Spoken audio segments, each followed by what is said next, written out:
La chute du renminbi, la monnaie chinoise face au dollar, a fait l'objet de nombreuses annonces, mais il pourrait s'agir d'une idée fausse. Les fluctuations du renminbi sont particulièrement encadrées. Techniquement, la monnaie chinoise ne peut chuter fortement qu'au cours d'une période limitée. La presse financière du Globe a récemment évoqué la baisse historique de la monnaie chinoise en ce début d'année.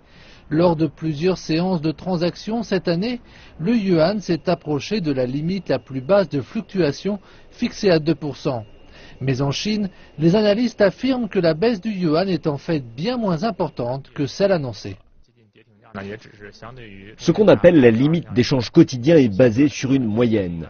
En fait, depuis que la Banque centrale européenne a initié l'assouplissement quantitatif, le renminbi a chuté de 8 dixièmes de point contre le dollar. On constate que la monnaie fluctue d'une façon prévisible et acceptable. L'an dernier, la Banque centrale a abaissé la fluctuation quotidienne du yuan à 2%, une façon de favoriser les mouvements dans les deux sens. D'après les experts, il est faux de dire que le taux de change du renminbi n'est pas guidé lorsque le taux du marché au comptant décline vers la limite quotidienne des opérations. La chute du marché au comptant dépend du taux de référence moyen fixé par la Banque centrale. Le fléchissement du yuan ne signifie pas que la monnaie se dirige vers une tendance à la baisse. En général, le mouvement dans les deux sens du renminbi se fait à l'intérieur d'une fourchette normale.